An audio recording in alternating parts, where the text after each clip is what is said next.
waraxmatullaahi wabarakaatu dhammaan walaalaha iyo kuwa xagga sare iyo kuwa hoos saaranba intaba waan salaamay. Salaanta islaamka ayaan idinku wada salaamaya. Assalaamu calaykum waraxmatullaahi wabarakaatu. Intaa kadib ciwaanka oo aan caawa ku balansanayn waxa weeyaan jiritaanka ilaahay oo lababa lagu sugo fidro iyo caqli, labadabaan insha alla ka wada hadli doona maanta ama caawa ahaan qofba intay u tahay maadaama dadku qaarado kala duwan joogaan. Haddii aan ciwaanka intaanan u gudagelin ee aanan bilaabin su-aasha ah jiritaanka ilaahay goormay timiday ama maxaa keenay. So weligeedba ummaddu waxay samayn jirtay waxay ahaayeen ummad wada diin haysata. Nin oo historiankii Greegi sida uu yidhi waxa weeyaan kama aansan hormarin ama ima soo marin yani waxyaabo badan. Nin dhulmar u ahaa waxyaabo badan waa soo mareen noloshiisa. Waxyaabaha waxaa ka mid ahaa inuu la kulmay sida uu sheegayo dad aan iskuul lahayn, dad aan lahayn ciidan iyo askar, magaalooyin bilaadeyr ah. Laakiin wuxuu yidhi ma soo marin weligay magaalo ay ka maqan tahay meel wax lagu caabudo. Yani ilaahay ha caabudaan, qaar dhagax ha u qaataan, laakiin caabudaad iyo bini aadam yani awood ka sarreysa u qirsan ilaahnimo ima aysan soo marin magaalo ay ka maran tahay ayuu yidhi. Marka ummaddu sidaas ayay soo ahaan jirtay. Su-aashan waxay timiday qarnigii 17aad wixii ka dambeeyey. Intaa wixii ka horreeyay dabcan ilaa xilligii ummadaheena ummadda islaamka iyo taariikhdeeda iyo imaam shahrustani oo kale waxa uu leeyahay kitaabkiisa almilal wanixal yani inkaaru saanic ama tacdiilu saanic in la dafiro jiritaanka ilaah iyo abuure. falastu araaha maqaalatan liaxad waxa ay cidi tiri amaba ay odhan karto uma arka buu leeyahay. So waxay ahayd arrin iska cad, laakiin waxaad moodaa in modern worldka iyo adduunyadan gadaal iska bedeshay xagga maadiga ah ka horumartay. In waxaad moodaa sida ay akhlaaqdii iyo fidradii saliimkiiba oo qalloocu ugu socdo khaniisiin la keenay waxyaabo badan oo kullid ah waxyaabihii biniaadamku fidra ahaan ay ku dhasheen sidaa loo keenay in ay u timiday su-aashan ah ilaahay miyuu jiraa, iyada oo ah mid aan hore usoo jirin oo aan hore iska weydiin jirin. Intaa marka haddii aan ka imaado xilliyadaas dambe bay dabcan timiday. Marka taariikhda ilxaadka iyo anigoon ku dheeraanin oo toos topiga u abaaraya waxaan odhan lahaa waxa weeyaan maxaa xilliyadaas soo kordhay. Dabcan saynisku waa horumaray, laakiin saynisku weligiiba waa soo jiray oo waa lasoo samayn jiray empirical testingka iyo sayniska iyo tajribiga waxaasoo dhan waa soo wada jireen. Greegii hore, Egyptianskii, ummadihii every civilization, Chinese ha noqoto, xadaarad kastaba cilmiga in unbay kaga contribute garayso ku dartay. Marka cilmigu wax cusub oo soo baxay oo dhaliyo su-aashan ma uusan ahayn ama ka mas-uula inay su-aashani dhalato. Marka waxyaabo badan oo ka mas-uula waxaan odhan lahaa ha u badnaata in dadku responsibilityga ay diintu wadato ay ka cararayaan iyagoo aqraad kala duwan uga cararaya. Iminka khaniisnimada lacagta laga sameeyo ee shirkadaha pharmaceuticalku ka sameeyaan waa billions bay martaa. Yani qof daweyn hormoonu qaadanaya, xanuuna baa ku dhacaya, shirkadihii farmasiyada daweynkii ay soo saarayeen ayuu ka mas-uuliya, waayo wuxuu yahay consumerkii. Haddii dadku ayna bukoon shirkadahani waxa weeyaan ma shaqaynayaan. So qofka oo khaniiska ah waa bugtaan socda, yani waa cudur socda. Marka wuxuu u yahay iyaga income, master income ah oo joogto ah. Marka lacag iyo maxaan ku idhahdaa shahwaraac darteed biniaadamku wax badan bay u sameeyaan. Tanna sidaasi la mid ah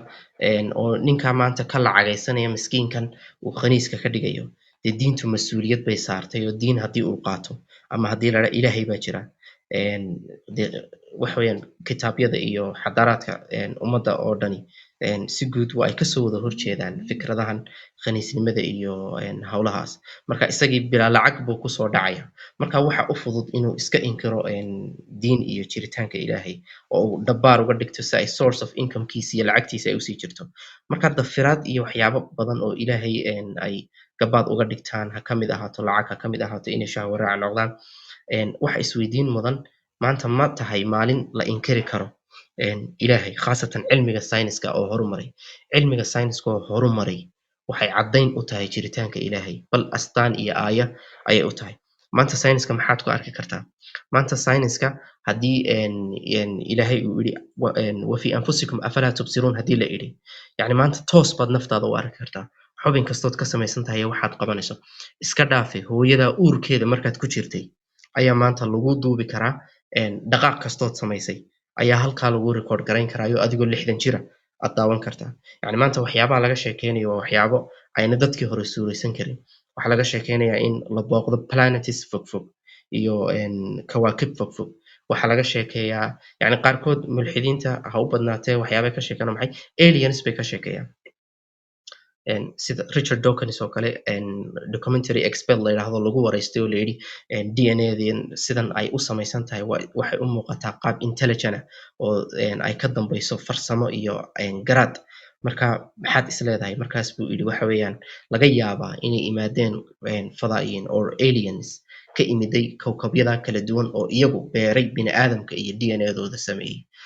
Anything else. What do you think is the possibility that intelligent design might turn out to be the answer to some issues in genetics or in evolution? It could come about in the following way. It could be that at some earlier time, somewhere in the universe, a civilization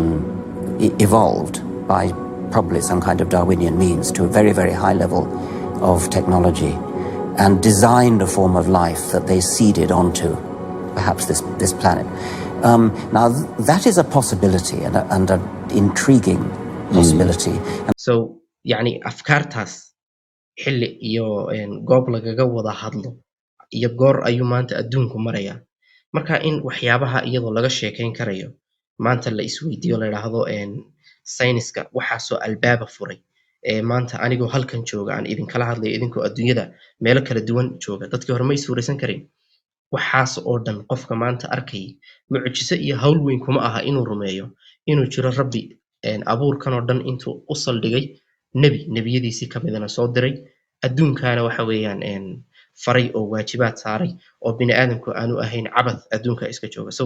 wax adag maanta ma ahin marka loo fiiriyo waxyaabaha la marayo iyo heerka la marayo marka saynisku ma ahin horumarkiisu mid ka mas'uul ah yani in ilaahay la inkaro iyadoo intaa marka laga imaado ilaahay jiritaankiisa maxaan inagu ku garanaa intaynan yani usii gunta aanan usii dhaadhicin ilaahay jiritaankiisa maxaynu ku garanaa ilaahay jiritaankiisa waxaynu ku garanaa laba shayba ugu muhiimsan waxaanu ku garanaa fidradeena iyo caqligeena طبعا caqligu ha ii dambeeyo isaga qaybta dambe baan kaga hadli doonaa laakiin waa maxay fidradu sidee baa ilaahay loogu gartaa taas baan rabaa inaan insha Allah u guda galo so haddii aan u dhaqaaqo waxa weeyaan dabcan fidradu waxa weeyaan waxyaabo tiro ah oo yani fara badan kuwaas oo ku dhasho qof kaste oo bini'aadamka goob kaste iyo dabcan goor kaste China hadduu ku dhasho hadduu Soomaaliya ku dhasho waxyaabo fidri ah oo aanu ka kasban adduunkan externalka ah ee uu u soo baxay waan fasiri doonaa waxyaabaha ay kala yihiin waan u guda gali doonaa laakiin si guud waxa weeyaan waa waxyaabahaas oo qofka bini'aadamkii uu ku abuuran yahay oo uu abuur ahaan uurka hooyadii uu ka soo baxo isaga oo yani aanu ka kasban adduunkan oo macrifo ahaan aanu u kasban marka alxamdulillah ilaahay mahadiisa maadaama ilaahay qof kastoo dee caqli leh uu ku waajibiyey cibaadadiisa iyo inuu isaga garto يعني oo looga baahan yahay inuu ilaahay garto oo uu awaamirtiisii iyo uu u hoggaansamo dabcan ilaahay waa u fudaydiyey sida uu ku garan lahaa qofkaasi jiritaankiisa ama inuu ilaahay jiro siyaabihii iyo waddadii ay uga dhaadhici lahayd inuu ilaahay rumeeyo waxay noqotay mid uu ilaahay u wada fudaydiyey addoon walba si uu u ogaan karo ilaahay si fudud oo ilaahay waxa uu ka dhigay meel dheer iyo bannaan midna uma uusan dhigin bini'aadamkaas siyaabaha kala duwan iyo duruufaha kala duwan iyo geographicalka locationska kala duwan iyagiina qaab ahaan tiir iyo kalarba u kala duwan ilaahay waxa uu ka simay inuu u fudaydiyo mid walba ina uu garan karo una ka garan karo bannaankaaba isaga oo aan aadin uu ilaahay uu dhex dhigay wax isaga u saacida oo u saamaxa ina uu ilaahay garto taas baa la dhahdaa fidrada marka dabcan ilaahay waa ku hanuunaya diintiisina waa qaadanaya qofkani haddii fidradiisu ay ka nabad gasho waxyaabaha weecin kara kuwaas oo dabcan ah shayaadiinul insi wal jin bini'aadamkaas dadka hadleeya iyo shaydaanka oo maxaan ku dhahdaa waswaaskii iyo shahwaatu nafs waxaasoo dhan ba haddii uu ka nabad galo qofku uu naftiisu ay ku hanoonmayso xagga ilaahay. So taas micnaheedu ma ahin dabcan in ubadku ay adduunka yimaadaan iyagoo aqoon u leh diinta iyo shuruucdeeda kala duwan iyo islaamka iyo qaybihiisa kala duwan may oo ilaahay baaba ka markhaati kaco wuxuu yidhi wallahu akhrajakum fi buduuni ummahaatikum laa taclamuuna shay-a idinkoon waxba garanayn buu ilaahay uurka hooyadiin idinka soo saaray oo dabcan qofku dee haa waxa uu dhashaa yani isagoon wax aqoona yani aan lahayn oo kasbi ah markaas buu ilaahay de siiyey adawaad uu aqoon bini aadamka uu ku kasbado marka uu banaankan iyo adduunkan imtixaanka ah uu usoo baxo waxyaabo badan oo ilaahay siiye waxaa kamid ah alsamcu walbasar walaf'ida so wixii waa maqlayaa banaankan buu usoo baxayaa wuu indhaynayaa garaadkiisii oo u rikaban inuu isku xidho waxyaabahan oo uu interpretation iyo uu isku fasiro oo uu kala soo baxo conclusion ayaa uu ilaahay siiyey kaas oo sidiisaba aad moodo inuu u tababaran yahay oo uu u furan yahay sidaan arki doono gadaal aan ka arki doono inaa uu aqbalo jiritaanka ilaah dabadeed qofkan biniaadamka ah ilaahay saas buu ugu talagalay inaa uu biniaadamku marka uu soo baxo fidradan ay ku jirtay ay daaranto oo ay in badanna waxyaabahan uu ilaahay siiyey xisiga ah maqal ha noqoto arag ha noqoto ay noqdaan kuwa uu caqligu marka uu shaandheeyo waxyaabaha uu kala soo bixi karo ay tahay jiritaanka ilaahay hadduu qofku jiritaanka ilaahay qiro oo uu dabcan halkaa kasii hogaansamo ilaahay raacana waxa weeyaan dee uu ilaahay u mahadnaqana maa yafcal allahu bicibaadikum yani bicadaabikum lain shakartum wa aamantum ilahay waxuu ku fali ma jirto qofkaas addoonkaaya u hogaansamay cadaabkiisa haddii uu ilaahay u mahadnaqo marka haddaba ilmuhu aqoon kuma dhasho oo waa kaa ilaahay siiyey adawaadka aqoonta uu ku kasban lahaa oo indhihii de marka uu ilmihii banaanka usoo baxo ayaa ay u shaqaynayaan oo wax ku kala arkayaan marka adawaadkaas maqal iyo iskugu jira arag iyo kuwaas baa uu ku kasban doonaa wixii cilmi ah ee uu baaranayo adduunkana laakiin waxyaabaha uu ku dhashay fidriga ah yani nabiyullahi maxamed alayh salat salam wuxuu yihi ma min mawluudin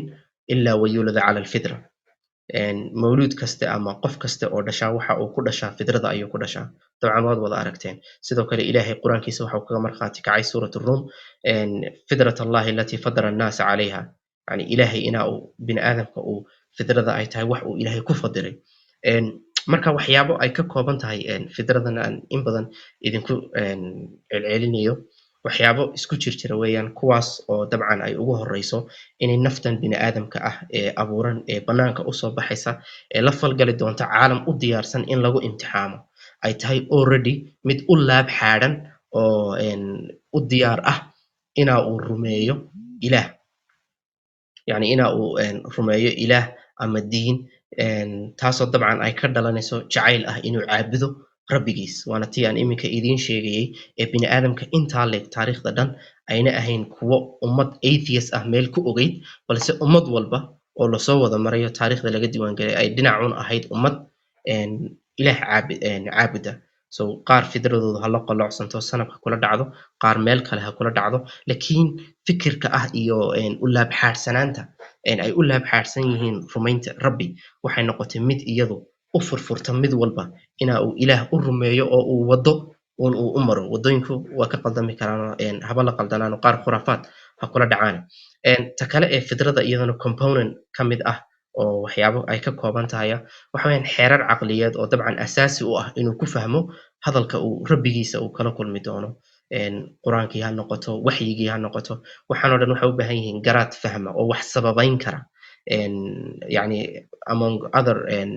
waxyaabaha first principleska la dhahda badiihiyaadka ah ee uu caqligu leeyahay sababiyadu ha ka mid noqoto marka garaad yani wax fahmi kara wax sababayn kara wax isku xidi kara tafaasiil fasirina kara dawaahirta iyo waxyaabaha uu arki karo so garaadkaasina waxa weyaan mid uu ku dhasho bini aadamku ma ahin mid uu ka kasbado banaanka iyo environmentigiisa ta kale waxa weeyaan bini aadamku waxay ku dhashaan dareen yani ah inuu ujeedo ay ka dambayso noloshiisan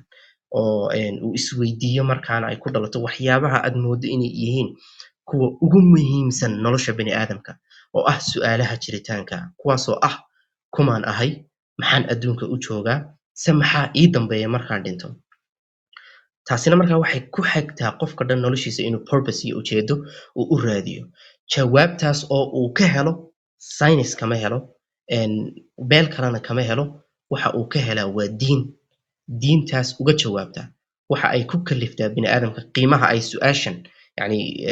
dareenkan bini'aadamkan ku jira iyo rabbi raadisnimadani waxay yihiin kuwo bini'aadamka laftigiisa siday ugu wan yihiin aad moodo inay ka muhiimsan yihiin xidhiidhka qaraabanimo iyo qabiilnimo iyo xidhiidhka aabbo iyo inankii ka dhaxayn karaba ay ka muhiimsan yihiin saxaabadii baad arkaysaa yani muscab ibnu cumayr oo radiallahu canhu oo le walaalkii ku giijiya xadhiga abu cubayda caamir binu jaraax baad arkaysaa sidaasi lamid a isagoo samaynaya ciisa calayhi salaam iyo apostleskiisii iyo xawaariyiintiisii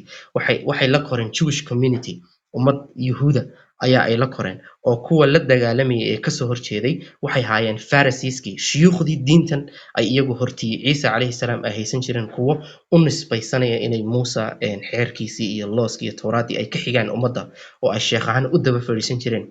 ayaa ay uga go'een ciisa calayhi salaam so yani in badan xataa kitaabka bibleka laftigiisa waxa uu leeyahay matthew oo kale chapter 10 aayadda 34 oo kale ciisa calayhi salaam waxa uu leeyahay yani waxaan u imiday waxyaabahan u imiday waxay yihiin waxyaabo kala kaxayn doona hooyo iyo inankeed yani xidhiidhka qaraabanimo jabin doona so taasina diimaha in badan way kasoo cadday waxaad arkaysaa aabbo isagoo muslina wiilkiisii uu yahay kristan yani waxa weeyaan waa waxyaabo ahmiyadda ay qofka bini'aadamka u leeyihiin su'aalahan jiritaanka ah oo ah iyaguna kuwa bini'aadamka ku abuuran inuu isweydiiyo iyo raadinta qaayo iyo ujeedo abuurkiisa ka dambaysay iyo waxa u dambeeya waa kuwo aad noloshiisa muhiim ugu ah jawaabta keliya falsafadda uga jawaabtaana ay tahay diin waxyaabaha kale ee iyaguna ka mida fidrada waxa weeyaan jacaylka iyo wanaagga iyo yani naxariista iyo cadaaladda bini'aadamka dhan meel kastuu degan yahay qaarad to qaarad waa mid ay jecel yihiin oo ay ka siman yihiin nacaybka dulmiga iyo sharka iyo beenta waa wax bini'aadamku ay ka wada siman yihiin inay yihiin waxyaabo liita oo ay necab yihiin iyaduna waa mid ay bini'aadamku ku dhashaan ma ahin wax ay dheg iyo dheg iskugu sheegeen wax ma ahin ay banaankan materialka ee ku haraaraysan buurtan iyo dhagaxan iyo maadada ku haraaraysan ay kala soo baxeen ma ahin ee waa wax ku abuuran oo iyagoo diyaar u ah ay ula soo baxeen banaanka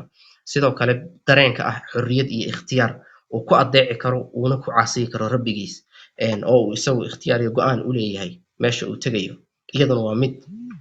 uu ku dhasho qofka bini'aadamkii ugu dambayn waxyaabaha componentska fidrada soo hoosgali kara waxaa ka mid ah waxyaabahan qariisaadka ay bini'aadamku ama ubadkeer ku dhashaan sida second reflux oo kale inuu ilmaha yar naaska jaqo meelna kama barto iskuulna laguma baro waxa weeyaan waa wax uu u diyaarsan yahay oo aad moodo in lagu soo programmiyo u bixi doono banaankaasoo quudkiisu uu noqon doono si uu u noolaado naaska hooyadii oo u baahan maadaamuna ilka uu wax ku cuno iyo waxaasoo dhan u tababarnayn ta keliya uu yaqaanaa waa sida naaskaasi uu u jaqo hooyadii iyaduna waa wax ku borogramsan oo ilmahani kusoo baxay so waxaas oo dhani waa waxyaabo dabcan iskaashanaya oo qofkii ka mas-uulay inay noloshiisiina sii jirto sidoo kaleshana haddii ay dabcan fidradiisu ay ka nabad gasho qallooc iyo leexin ku hagi karo qofkii inaa uu ku hanuunsamo xaqii oo uu raadiyo ilaahay marka intaas waa wada componentskii fidrada marka laga imaado diinta iyo qur-aanka iyo xadiisyada marka laga imaado fidrada waxyaabaha ka markhaati kacay waxaa ka mid ah diraasaadka sayniseed ee casrigan aynu joogno Oxford Society of Anthropologists 2011 waxa ay qabteen diraaso ilaa 9 milyan oo qofi ay ka qayb yani ay ka qayb qaateen kuwaasoo dabcan waxay hadalladay idhaahdeen diraasaadkaaga ay kusoo qoreen waxaa ka mid ahaa oo ay iyagu dabcan ay ka dhigteen ay ku publish gareeyeen meeshooda waxaa ka mid ahaa in diraasadan ay sameeyeen oo ah yani waxay idhahdeen new research finds that humans have a natural tendencies to believe in gods and afterlife yani bini'aadamkuwa si guud si dabiiciyana ayaa uu bini'aadamku sida baxdigan iyo researchkan ka cad uu bini'aadamku uu u leeyahay tendency iyo inuu u nugul yahay inaa uu rumeeyo ilaahyo and afterlife iyo nolol tan ka dambaysa oo wadinka arkay falsafada iyo garadka bini'aadamka ku jira ee ah inay wax walba ay yani inay filmaantaad ku aragtaanba bartan haddii uu kaaga go'o waad garanaysa waxaad leedahay barti 2gii mee so caqliga iyo bini aadamka ayaaba u samaysanba in ay meel endi ah ay raadsadaan. So wuxuu arkaya bini aadamkii adduunka isku dulminaya, waxa uuna dareensan yahay in ayna ahayn in noloshani marka ay joogsato ay si uun wax uga dambeeyaan. Yacni taas ayaa ku wada programsan iyaduna ka mid ah waxyaabaha bini aadamka ku programsan, oo ay ka mid ahayd su'aalihii jiritaanka ee fidrada ka mid ahaayo maxaa ii dambeeya markaan dhinto iyaduna ka mid ahayd. So researchkana waxa uu leeyahay bini aadamku tendency bay u leeyihiin, yani way u nugul yihiinba inay rumeeyaan gods, ilaahyo iyo afterlife. Sidoo kale wuxuu leeyahay research suggests that people across many different cultures, way 9 milyan baa diraasadan ka qayb qaatay oo culture kala duwana, yani bulsho gooniya laguma sameyn,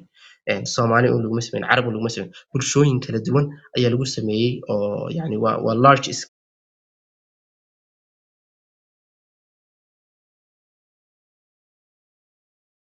scale, waa diraaso aad u ballaaran.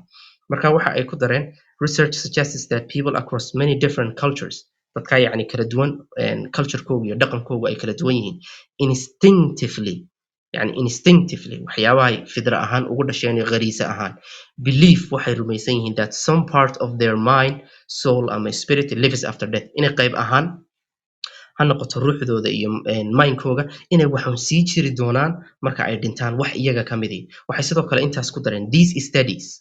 waxay geliyeen both analytical and empirical, tijaabo ahaan iyo analytical ahaanba. Waxyaabahan diraasooyinkani marka la taxliiliyey conclude waxay soo koobsanayaan that humans are predisposed to believe in gods and afterlife, inay bini aadamku yihiin kuwo u laab xaadhan ama u nugul inay rumeeyaan ilaahay iyo afterlife, nololtan ka dambaysa, and that both theology and atheism are reason responses to what is a basic impulse of human mind. Waxay halkaa sidoo kale ku dareen arrin iyaduna muhiima. Waxay dhahdeen dadku waxay u laab xaaran yihiin inay rumeeyaan ilaah iyo aakhiro. Labada ah inuu qofku diin qaato iyo uu noqdo mulxid, ilaahnimo diida, inuu ilaahay jiro diido, labaduba waxay yihiin kuwo maanka marka uu qofku uu reason gareeyo oo uu wax isagu uu sii raadsado, yani waxa uu ku dhashay ma ahine dareenka ku jira, laakiin dareenka ku jira waxa uu uga jawaab celiyaa qofku laba hab. Labada hab uu uga jawaab celinaya waxa weeyaan uu u hoggaansamo, oo maadaama ay impulse ay u tahay oo uu already u laab xaaran yahay rumaynta ilaah, inuu halka uu kasii wadu raadiyo waxyigii uu ilaahay soo diray ee uu ummadan kula hadlay, kaas oo ah theology, uu diin qaato, masiixi noqoya, muslim noqoya, yani inuu halkii kasii wado. And atheism, iyo inuu qofku uga jawaab celiyo inuu ilxaadnimo uu galo oo uu dafiro. Maxaa dafiraadan iyo waxaan keenay? Waxa keenay su-aasha uu ku dhashay ee ah already ku jirtay madaxiisa ee ah basic impulse of human mind ah, oo ah inuu bini aadamku rumaysto aakhiro iyo jiritaanka ilaahba ay yihiin wax u laab xaaran oo si fudud maskaxdiisa ugu dhalanayo, maskaxdiisu uba diyaarsan tahay mindkiisu arrimahan. Laakiin labadu uga jawaab celiyay waxa weeyaan kii u hoggaansamaana wuxuu noqdaa qof diin qaato iyo waxyigii raadiyo oo macrifadii iyo raadintii rabbigii abuuray isagana fidra ahaan uu u gartay sii raadiyo sii baadigooba, iyo inuu noqdo atheist, sababihii dooni ha u geeyaan, ama shahwadiisa ha raaco, responsibility iyo mas-uuliyadda ay diintu saaraysa iyo xaaraan iyo xalaalta ha ka cararo oo mulxid ha noqdo ama lacag ha u noqdo ama wuxuu doono ha u noqdee. Labadan inuu qofku diin qaatiyo inuu qofku ilxaad noqdoba waxay yihiin labaduba jawaab iyo falcelin uu uga jawaabayo waxa ku abuuran ee fidra ahaan uga abuuran, oo ah inuu isweydiiyo, maskaxdiisa ku dhalato jiritaanka ilaah iyo aakhiro labaduba. Intaa waxa dheer Dr. Justin Parrett isaguna waxa uu dabcan cilmi baarista natiijooyinka kasoo baxay uu ku daabacay buuggiisa uu ugu magac daray Born Believers. Born waa dhalashada, believersna waa rumaynta, yani born believers waxay ku dhasheen iyagoo rumaysan. So buug uu magaca ulaga magac baxay ayaa uu diraasaadkan isaguna ku publish gareeyay. Yani keligii uun maahin, sidoo kale Dr. Olivera Petrovich oo iyaduna isla Oxford ah, iyaduna waxa ay cilmi baaris ku samaysay oo ay weydiisay laba bulsho oo kale ah, Jabaniiska iyo Britishka, ubadkooga ayaa ay weydiisay. Dabcan diraasadii waxay ku samaysay ubad oo ay controlshay oo ay ka ilaalisay environment diin ah inay la falgalaan. Kadib ubadkaas Jabaniiska iyo ubadka Britishka, kuwaasoo dabcan wax diin ah aan lagu soo ababin, ayaa ay su'aalo weydiinaysay si ay iyaduna uga go'aan gaadho bini aadamku ma u laab xaaran yahay jiritaanka ilaahay mise waa mid uu ka kasbado environmentiga isagoo oo ku dayanaya bulshadan uu ku nool yahay dabadeed iyadu waxyaabaha ay diraasadan ku samaynaysay waxay ahayd su'aalo bay dabcan weydiinaysay su'aalahay weydiinayso 3 option bay siinaysay ciyaalkan 3da option ama 3da khiyaar ee ay kala dooranayaan ciyaalkan waxay ahayd shaygan iyo shaygan tusaale ahaan waxay weydiinaysay aygii ugu horreeyay halkiibuu ka imiday saasay weydiinaysay yani waxyaabahaas bay weydiinaysay buurahani halkay ka imaadeen su'aalahaas bay weydiinaysay su'aalaha markay weydiiso 3 jawaabood mid bay ciyaalka ka rabtay inay doortaan kow inay idhaahdaan ilaahay ayaa abuuray 2 inay idhaahdaan lama yaqaan iyo 3 inay idhaahdaan dad baa sameeyey dabadeed waxay la yaabtay in ay ubadku ay wada idhaahdeen ilaahay ayaa sameeyey waxa weliba intaa iyada ugaga siiyaa badnaa in ubadkan Japanese-ka yani nin oo turjumaana u ahaa oo colleague-geeda ahaa ama assistantkii ayaa waxay qoraysaa ina uu yani yidhi anagu ubadkayga Japanese-ka caadiyanba thaqaafi iyo culture uma lihin inaan rumayno waxyaabaha qeybka ah ka baxsan waxyaabahaasi culture-kaygu ma ahin mid ay ku mashquulaan dadkaygu qeybka iyo waxyaabaha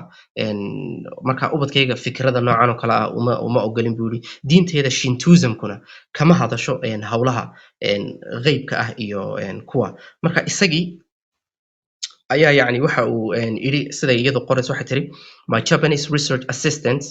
kept telling me waxay igu celcelinayaan bay tiri we Japanese don't think about God as a creator anagu ilaah yani ugama fikirno sidii abuur ahaan marka waxay ka hadlayaan falsafada iyo ababinta ka jirta culture-ka Japan ahaan uguma barna bay yidhaahdeen ciyaalka dhaqan ahaan it's just not part of our Japanese philosophy oo ma ahin wax ka midaba falsafadeeda anaga reer Japan ahaan buu yidhi so it was wonderful when these children said marka isagii baa odhanaya bay tiri quotation it was wonderful waxa la yaab ahaa when these children said inay ubadkeen yidhaahdeen kamisama waa kelmad Japanese oo ah God made it ilaahay baa sameeyey so Dr. Olivera Petrovich waxay sidoo kale yani kusoo koobaysaa cilmi baadhisteeda hadalka ah theism is innate and atheism is adaptive yani theism in ilaahay la garto amaba barashada ilaahay iyo inay bini aadamkuba yihiin kuwo ku programsan inay ilaah rumeeyaan ay ku dhalato fikradda jiritaanka ilaah waa mid innate ah waa mid ay ku dhashaan and atheism halka ilxaadka iyo inkiridda ilaahay ay tahay adaptive mid uu qofku ka kasbado environmentigan ama ha isku ekaysiiyo ninka diirka cadle gumaystay uu qofka yare duuniyadu ku jirto aqoon iyo wax badan aan lahayn uu isku ekaysiinayo ninka professorka la leeyahay cad isku ekaysi uu isleeyahay yani waxyaabo uu adaptive oo uu ama imitation ku keeno laakiin waa wax uu banaanka kala soo baxay wax fidra ahaan ugu abuuran ma ahin waxa sidoo kale ay ku daabacday diraasaadkeedaasi buugga ay qortay ee u magac bixisay natural theological understanding from childhood to adulthood marka buuggeegaas ayay yani kaga hadashay inta aan kasoo qaatay iyo waxyaabo dabcan badan waxa sidoo kale ka yaab badan in xataa ubadkan ay weydiinayso ka tiri ilaahaad sheegayso siduu u eg yahay dabadeed ciyaalku wax material description ah ama maadi ah waa ay ka bixin kari waayeen yani ma aysan odhan sida oo maad aragtay sawraantan sanabadan inuu u eg yahay ma aysan sheegin kan buu u eg yahay sidan way sifayn kari waayeen taasina waxaad ka dareemaysaa inay fidriyan ay u diyaarsan yihiin laysa kamithlihi shay inuuna ilaahay ahayn wax ay cid ku tilmaami karaan ay wax la simi karaan sidoo kale waxa intaa dheer nin isaguna very atheist ah mulxidiinta marka qaar waxa weeyaan waxay sheegtaan inay atheist materialistic ah oo naturalistic ah yani dabiiciyaadka wax ka baxsan maadada ma aaminsana so waxa kamida ninkan aan idiin soo wado Dr. Michael Shermer ayaa la dhahdaa waxa uu isaguna kusoo aroorinaya buuggiisa la dhahdo The Believing Brain erayadan waxa uu qorayaa kow most striking to me and supporting one of the central themes of this book buuggiisu jeedaa waa agenicity waa maxay waynoo qeexayaa wuxuu leeyahay waa the dualistic belief that there must be something else out there is so pervasive that even 21% of those who identified themselves as atheists and 55% who identified themselves as agnostics expressed a belief of some sort of God or a universal spirit yani inay si uun ay u rumaysan yihiin boqolkiiba 21 xataa kuwa isku sheega naftooda inay mulxidiin yihiin iyo kuwa boqolkiiba 5 kuwa naftooda isku sheega agnostics kuwa sheegta la adri yani inaan waxba garanayn inuu ilaahay jiro iyo in kale aan kala saari karin 5 boqolkiiba kamid iyaga iyo kuwa iyagu iriba ilaahay ma jiro boqolkiiba 21 kuwa ka midi waxa ay si uun u rumaysan yihiin buu yidhi some sort of god inuu ilaah uun uu jiro ayay weli haddana ay iyagu rumaysan yihiin or a universal spirit ama ruux caalami ah inay jirto yacni wuxuun inay jiraan bay si u rumaysan yihiin ka baxsan maadadan ay iyagu sheeganayaan sidoo kale jiritaanka ilaahay marka waa mid ay dabcan dadku ku helaan fidra ahaan oo dembi iyo waxyaabo badan ayaa qofka ka leexin kara oo weligeedna dee meesha kama baxayso qofka in xilliga sidoo kale xilliyada qofku uu fidradiisa iyo asalkiisa u noqdo waa xilliga maad aragtay dhibaatooyinka iyo waxaasi ay la kulmaan oo ilaahayba waa kaga hadlay marar badan waidaa masakum durru fi lbaxri dalla man tadcuuna ilaa iyah ummaddanoo shirki ilaahay u sharig yeelasay baa ilaahay ka sheekeynaya in marka ay mawjado ku kacaanay u sigtaan inay qarqoomaan ay ilaahay mooye wax kale ayna u celinayn oo inaad aragteen waa dabcan noloshiina caadiga waad ka arki kartaan qof waxaa jira maanta dhan ayaan ku odhan karaa dagaal markuu dhaco ama miina qaraxdo ha cararin geesi noqo istaag laakiin cilmigaa iyo waxa aan kugu shubayo waa kala cararaa marka ay masiibadani dhacdo maxaa wixii kugu programsanaa asal ahaan gudahaaga ayaad ku dhaqmi doontaa so in yar first aidka oo kale marka la dhigayo qofku markuu dab qabsado waxaa la dhahdaa ordin marka hadduu qofku ordo maxaa ku dhacaya leydhi baa ka hor imanso uu sii balfismaya dabkii kusii kordhaya marka waxaa la dhahdaa stop drop roll yani joogso jiifso isrogrog dabku markaa kaa dameeyay laakiin qofku markuu dab qabsado ee uu naxo cilmigiyo garaadkan iyo waxaanad u sheegaysay waa ka tegi doonaa dadka qaar markay naxaan ma dhaqaaqaan qaar way cararaan qofba sibuu u dhaqmaa marka maxaa ka kala daadanaya waxyaabihii uu isku kakabay oo garaadkiisa kusoo kakabay wuxuuna u noqonayaa wixii naftiisa asal ugu dhex beernaa marka dad badan dadku fidra ahaan ilaahay jiritaankiisa ku dhashaan markay dhib la kulmaan waa marka ay ilaahay ugu xusud badan yihiin xataa mulxidiinta ega Brian Greene ninka la yidhaahdo Richard Dawkins barnaamij ay isku wareysteen oo ay saa u wada joogeen isaguna waa atheist buu ku faanaya wuxuu ka sheekeynaya dhacdo soo martay hooyadii oo wuxuu ku leeyahay street 96 minutes wax saas oo kale ay jirta ayaa dhib waxa ku dhacday telefonkeedii baan wacay way iga qaban weyday waa qof weyn marka inay dhimatay oo ay yaan mooday buu ku leeyahay naxdintiisaan u naxsanaa waa ninka isagu sida caadiga dadka u sheegaya kale atheist oo ilaahay ma jiro ilxaad iyo mulxid weeyaan isaguna ilxaadku dadka ku qancinaya marka science shows iyo barnaamijyo science-ka ah physics-ka buu leeyahay marka ninkaasi wuxuu ka sheekeynaya dhacdadan oo soo martay oo isaguba uu la yaaban yahay wuxuu ku leeyahay Richard Dawkins buu uga sheekeynaya dabcan wuxuu leeyahay sidaan taxigii usoo socday intaan taxigii kusoo jiray aniga oon ilaahay weligay rumaysnayn ayaan baryayay oon ka lahaa ilaahow haddii aad hooyaday maanta ii dayso yacni wuu ku celcelinayay ereygaasi so marka ay dhib iyo naxdin la kulantay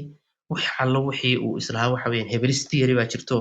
explain garaynaysa ama fasiraysa arrintana ilaah looma baahna wixii oo dhan waa ka kala daatay I don't know, about 3 weeks ago, I live uptown. And my mother lives over here, 81st Street. She's in her 90s, and I called. She's always home. She doesn't really go out without me. I called, the answer machine picked up. She didn't answer. I called again. She didn't answer. I'm starting to really freak out. So I get in the taxi cab, and I'm racing down to 81st Street. And I'm telling you, in that taxi cab, I was praying to God that she would be okay. And I'm praying to God, and I know that I do not think there is a God, okay? This is a totally irrational thing that I'm doing. Let me just quickly say, if you're there, I'm sorry, all right? If you're, I just got to hedge my bets, it's a conversation here. I'm just sort of saying how I feel. But I'm really praying, and when I got there and everything ultimately was fine, it felt like, a small miracle to me. Now, I don't believe in miracles. I believe that we're all bags of particles governed by the laws of physics and there's nothing else besides that. But at the same time, I find it useful to hold these irrational ideas in mind at certain moments, and I don't give a shit that I do. Yeah. فإذا مس الإنسان ضر دعانا ثم إذا خولناه نعمة منا قال إنما أوتيته على علم بل هي فتنة ولكن أكثرهم لا يعلمون marka isagoo xataa atheist oo publicly loo wada yaqaano wuxuu isaguna dadka hortooda ka horqiraya barnaamijka ku sheegaya inay arrintan ay la kulantay uuna la yaaban yahay isagu waxa ku dhaliyay intaa uun maahin sidoo kale madaxweyne maraykanka ka mid a madaxweynaashii soo maray xilligii dagaalka oo Eisenhower la oran jiray waxa uu sidoo kale wuxuu yar indhay xaalka askartu ay ku jireen marka dagaalka ay ku jireen xaaladooda dabadeed marka waxa uu yidhi marka kelmad yani dabcan caan baxday oo wuxuu arkay cid kastoo say doonto isku adkaynaysay ummadii oo xilligaa dagaalka wada ilaahay caabudayso oo si uun yani wada diimoobay marka wuxuu yidhi kelmad caan noqotay oo ah there are no atheists in foxholes dhufaysyada marka la joogo buu yidhi malaaxida ma jirto qof mulxid ah ma jiro marka dhufaysyada la joogo marka dabcan intaas uun maahin mulxidiinta laftigooda ta kale jecelahay inaan iminka idinku daro waxa weeyaan iminka ahaan waa dabar go-een oo iyaduna waa bishaaro fikir xamaasadaysan oo mar kor u kacay oo iminka baaba'ay buu ahaa laakiin falsafad ahaan iyo inaan isla fahanno inagu muslin ahaan jiritaanka ilaahay inaan inaguni naqaano si aan qof ka baxsan oo laga yaabaa inay weli kusii yarar hadhaan ugu sheegi karno unbaan rabaa inaan idinku sheego laakiin iminka wax lagu mashquulo ma ahin oo dadkii ugu badnaa xilligii kacdoonka carabta ay ahayd xamaasad bay ku galeen iminkana way ka kala yaaceen marka haddii aan sii wado waa fikir iska sii baaba ku jira marka inaguna caawa waan sii duugaynaa un ma ahayn fikir u baahan maanta in yani inta layshubeeyo weerar lagu qaado waa isagiiba already cagtu sii martay marka waan duugaynuna caawa inaguna marka waxaan ku dari lahaa sidoo kale iyagu mulxidiintaasi sheeganay waxay gaareen heer ay xataa kaniisada samaystaan u gooni ah oo atheist churches la idhaahdo oo ay xus iyo dabaaldegyo u gooni ah ay iyagu qabsadaan dareenka ku jira ee ah inay wuxuun caabudaan oo addoon u noqdo biniaadamku ayaa iyagana riixayay marka waxaan sidoo kale idinku dari lahaa arrintan ah in biniaadamku uu ku abuuran yahay jiritaanka ilaahay waa mid aad u faafsan oo saameynteedu ay noqotay mid qarsoomi weyday markay noqotay mid aad u faafsan oo qarsoomi weyday waxaa loo dedicate gareeyay ama loo baneeyo loo hindisayba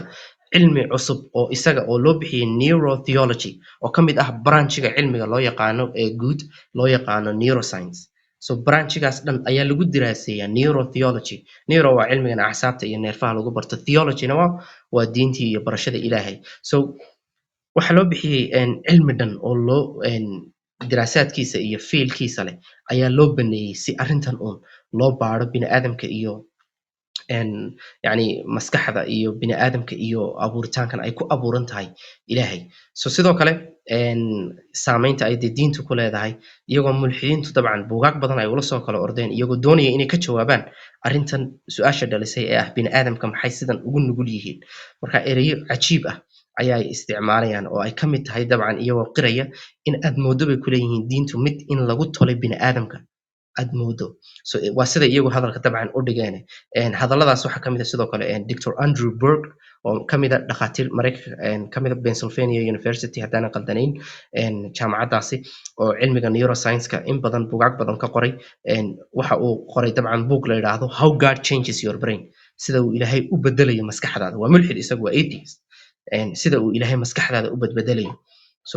wuxuu kaga hadlaya markaa maskaxda iyo rumaynta ilaahay waxa ka dhexeeya sidoo kale Kevin Nielsen nin la idhaahdo isna neuroscientist ah oo isna wuxuu qoray book la idhaahdo The God Impulse waxa uu subtitleka sii raaciyey Is Religion Hardwired into Our Brain diintu miyay tahay mid ku tolan maskaxdeena yani sidii in lagu waayargareeyo maskaxdeena miyay tahay so buuggiisu intaas buu ka jawaabayaa oo daahiro jirta buu jawaab u raadinayaa oo ah in biniaadamkii ay ku programsan yihiin inay diin qaataan oo rabbi aaminaan ninkan iminka idiin sheegay atheist-ka ahaa Dr. Michael Shermer isna wuxuu qoray buuggiisa The Believing Brain buuggiisaasi chapter 8ka oo buuggiisu 3 qaybood buu qaybsan yahay part 3ga ka mid tahay chapter 8kiisu marka part 3ga buuggiisaasi wuxuu ciwaan uga dhigay Why God is Hardwired into Our Brain wuxuu yani ka jawaabaya ciwaankani sababta uu ilaahay uu yahay mid maskaxda biniaadamka ku programsan oo ku tolan so wuxuu halkaa ka qirayaa in biniaadamka maskaxdooda iyo garaadkooga uu yahay mid ku dhashay jiritaanka ilaah ama rumaynta ilaah ama inuu si uun ilaahay uu usoo hadal qaado u laab xaaran waayo haddii uu wax uu banaanka ka kasbaday yahay bugaagtan maxay ka sheekeyn lahaayeen xiriirka ka dhexeeya ilaahay iyo qofku markuu waxay odhan lahayn environmentigiisa dee uu maadadaas oo kale uu cabo ama waxa yani wixii ku dhalin lahaa baa laga hadli lahaa laakiin iminka maxaa laga hadlayaa wax bini aadamkii ka mid ah oo naftiisa ah iyo maskaxdiisii iyo waxa isku xidhan rumayntii ilaahay ma ahin wax banaanka ka soo baxay inuu qofkan bini aadamka uu ku dhaliyey marka buuggiisaasi isagu chapter 8 ka saas dabcan bugaagta noocan ah wayna badan yihiin midba meel buu tafsiirkiisa ula orday waxaa ka mid ah ninka oo Dean Hammer la idhaahdo oo isaguna The God Gene book la idhaahdo qoray wuxuu raaciyay how faith boogan waxaan kaga jawaabayaa calashaan leeyahay how faith is hardwired into our genes so isagu brainkii uu ka tegay maskaxdii wuxuu leeyahay iimaanka iyo rumaynta ilaahay waa mid ku dhex tolan geneskeena ay ku dhex tolan tahay waxaas oo diraasaad ah meel iga dhig ilaahay wuxuu yidhi bal il-insaanu calaa nafsihi basiira qofka isagaa naftiisa og ku kastoo atheist sheeganaya maanta hadduu isku noqdo oo uu naftiisa run u sheego wax aan ahayn inuu ilaahay jiro kama soo baxayo waxaan kusoo koobayaa qaybta koowaad ee ah fitrada ilaahay in lagu garto waxa weeyaan waxaan kusoo koobayaa yani mid ilaahay fidrada iyo caqliga caafimaadka qabaabi dabcan way ka markhaati kacayaan oo wax hawl badan iyo falsafad toonna u baahan in qofka loogu caddeeyo inuu fidriyan uu ku abuuran yahay oo u baahan yani in ummadda loo tilmaamo jiritaanka ilaahay ma ahin waxa weeyaan waa wax uu qofku caadiyan ku dhasho saa darteed ba ilaahay ambiyada aanu ugu soo delin midna xujo iyo argumentiskan maskaxiyan la isticmaaliyay falsafadoodeedka causality argument nebina ilaahay muu soo raacin teleological argument ama design argumentiga sidoo adduunka ilaahay ma uusan soo raacin contingency argument cidna ilaahay rusushiisa ma uusan soo raacin rususha maxaa ilaahay usoo diray inay ummadda tawxiidka u sugaan oo ummadda way ku abuuran tahayba jiritaanka ilaahay mana dafirsanayno waynaga soo sheegnay xataa Plutarch uu ka markhaati kacay ummadahaasoo dhan isagoo soo maray uu arki waayey ummad intay tashatay tiri ilaah ma jiro uu soo arki waayey so marka waa wax ku jira bini aadamkay ahayd laakiin shirkiyaadka iyo waxyaabaha ay ilaahay uga shirki dhigayaan ayuu ilaahay usoo diray ambiyada inay ummadda ka toosiyaan oo caqiidada iyo diinta u saxaan ayna xasuusiyaan ilaahay saa darteed buu ilaahay u yidhi qul induruu maada fi samaawaati walard ilaahay siday u xasuusinayaan ilaahay wuxuu xasuusinayaa inuu qofku indheeyo indhahan uu ilaahay siiyey iyo xiskiisan inuu ku indheeyo waxaa samadaa iyo dhulkaas jira waxaa samadaa iyo dhulkaa jirana waa maxay aslanbaba falsafada caadiyanba maxaa asaas u ah meesha ka bilaabantay waa maxay wujuudkay ka bilaabantaa ibnu sina oo kale oo kitaabyo badan qoray al-ishaaraat watanbiihaat iyo kitaabu shifaa iyo so waxa uu leeyahay there's no doubt that there is existence shaki ma jiro inuu horta jiro jiritaan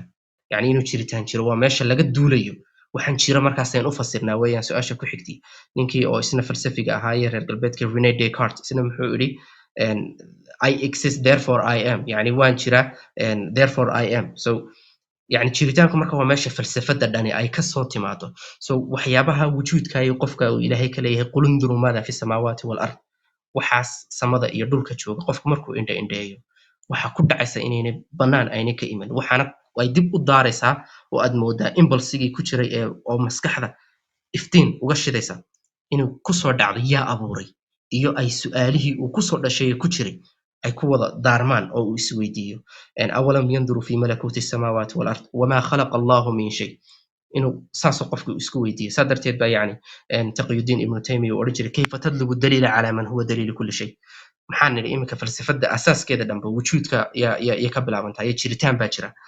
jiritaankaas jira ayay falsafada dhani ku salaysan tahay jiritaankaasoo dhan ka fasiraya caddayn u ah waa ilaahay marka kayfa tadlubu daliila calaa man huwa daliilu kulli shay ka isagiiba wax kasta caddayn iyo tilmaam u ah maxaa jira waxaanaa jira suu ku imiday so ilaahay baa wax walba caddayn u ah marka kaasi caddayn noocma ah seed ugu raadisaaba yani caddayn noocmaad u raadin kartaa buu leeyahay marka beyt cajiiba uu ku celcelin jirtay yaa jira oo uu yidhi walaysa yasixu fi ladhaani shayun id ixtaaja annahaaru ilaa daliilin haddii ay dharaarta u baahato mid in laysku caddeeyo ay noqoto ah dee maskaxdaas iyo garaadkaa u baahan in dharaar loo caddeeyo waxa weeyaan waxbaa ku sax noqon doona maxaad ka dhaadhicin kartaa yani qofkaasoo kale so maantana waxaa kuula imanaya mid kule waxa weeyaan ilaahay empirical etos ama science ahaan etos yani dharaarta oo kale edceedeeda haddii aan soo qaado ega ilaahay scientifically etos marka lagu leeyahay waxay la mid tahay anoo soo qaada birikay ama kabriid shida dharaarta cad oo ku idhaahda inawadihan kusoo tuso dharaarta iftiinkeeda han kugu tuso kibriidka yaraan iftiiminaya yani wax isku midaba maahinbaba aslanbaba ismaynu aragneen haddii ayna iftiinkani jirin so iftiinka qoraxda ninka damacsan inuu igu tuso kibriidyadu shiray ka wadan so it's same marka lagu leeyahay scientifically igu tusna waa wax saas oo kale ah waad arkaysaa daliil ahaan iyo caddayn ahaan sida ayna iskugu dhigmin walba ay tahay dharaartu marka aad kibriid shidayseed leedahay dharaartan ku tusi ay tahay mid ka cad in la caddeeyo so qofka ilaahay jiritaankiisuna kaba weynbaba walilaahi almathalu alaclaa yani in wax kugu abuuran lagu caddeeyo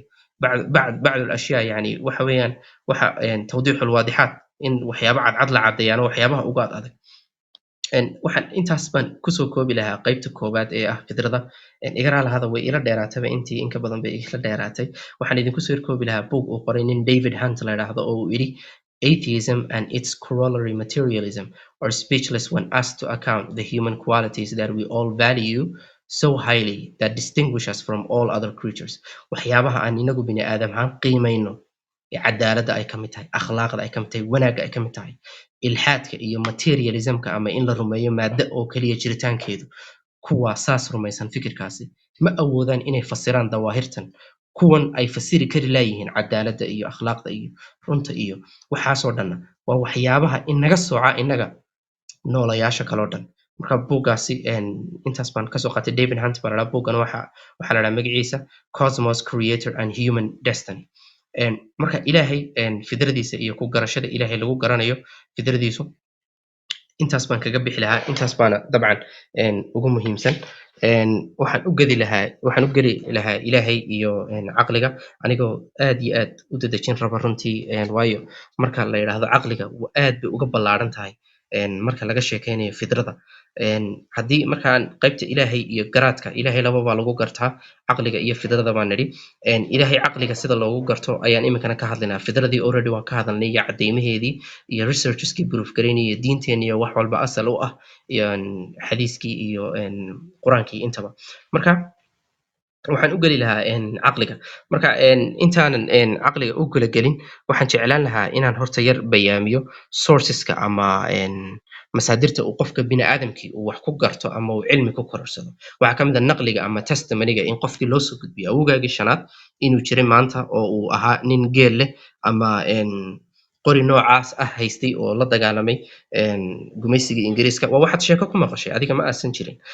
marka testimony weeyaan waa hab wax qofka bini aadamkii uu aqoon iyo wax aan hore u ogeyn uu ku kasban karo sidoo kale caqliga ayaa ka mid ah caqligu markaa muxuu isticmaalaa reasoning buu isticmaalaa in wixii uu baadho taxliiliyo so waxyaabaha caqli ahaan lagu gaari karo waxaa ka mid ah 2 + 2 = 4 يعني waa meel loogu talagalay in caqliga laga shaqaysiiyo sidoo kale waxyaabaha empirical science-ku iyadana waxyaaba qofka bini aadamkii uu macrifo uu ku kasban karo inuu shay tijaabiyo ina uu isku qaso acid iyo maxaan ku yiraahdaa base oo uu kala soo baxo water iyadana waa mid uu tijaabo ku keenay sidoo kale dareenka iyo waxyaabahan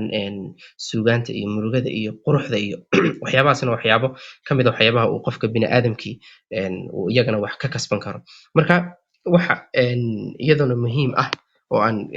anigoo degdeg u socdo qaybtan aan baraarujin lahaa maskaxdu ma ahin caqliga markaan caqli leenahay maxaan ka hadlaynaa waa inaan isla fahnaa maskaxda ma ahin caqligu okay brainka iyo mindku waa kala duwan yihiin waa laba kala madax bannaan markaa maxaan u baahannahay inagu markaan caqliga leenahay labo markaan ilaahay jiritaankiisa ka hadlaynayo caqliga labada fikir ee ishaystay waxa weeyaan fikirka ah diin yani ama jiritaanka ilaahay theistka ha noqoto diinta doontaa laakiin ilaahay muqaddamada ah jiritaanka ilaahay iyo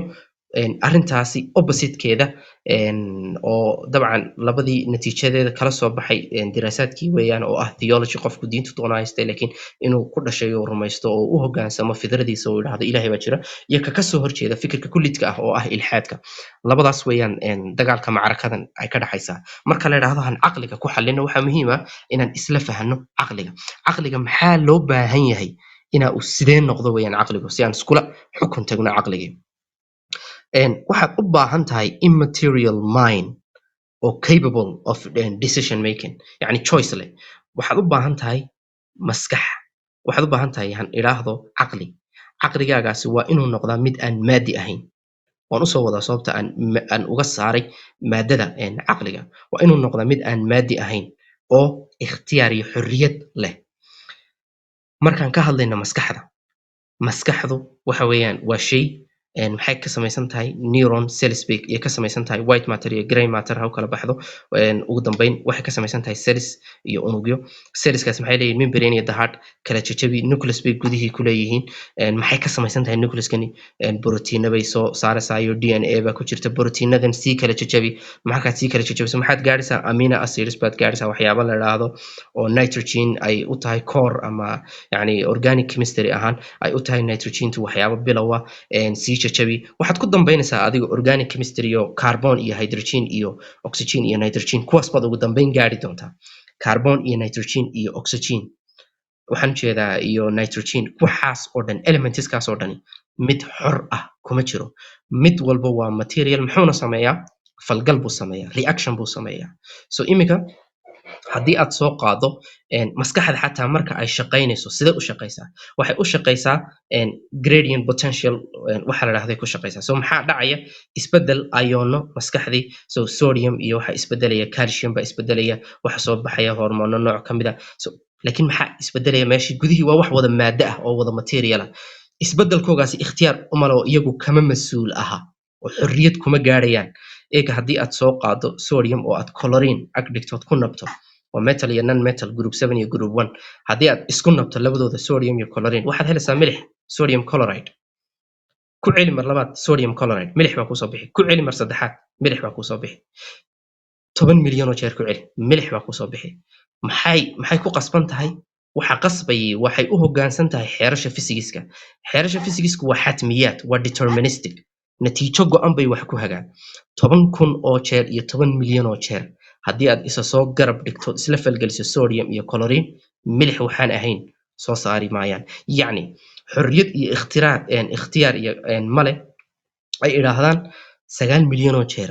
ayaa laysku keen ag dhigayoon isla falgalno soo natiijadan dhalina ay ahayd milixe han markan wax ka duwan soo saarno ma jirto so maskaxda iyo qofka bini'aadamka ah maadiyan haddii la jajabiyo atamyadaas aan xorka ahayn buu u jajabaya so asalkiisiba xor male siduu markuu weynaado uu xor u yeelan karaya waa mustaxiil marka haddii aad tiraahdo material weeyaan caqligu waxaad ka saartay xayndaabkii xorriyadda haddii xorriyaddii aad ka qaaday caqligana dee halkeen iskula xukun tagnaa ilaan labadeena midna xorriyad male uu go'aan uu ku kala doorto ilxaad iyo islaam waxuu ku kala doorto ma jirto waxaad u baahan tahay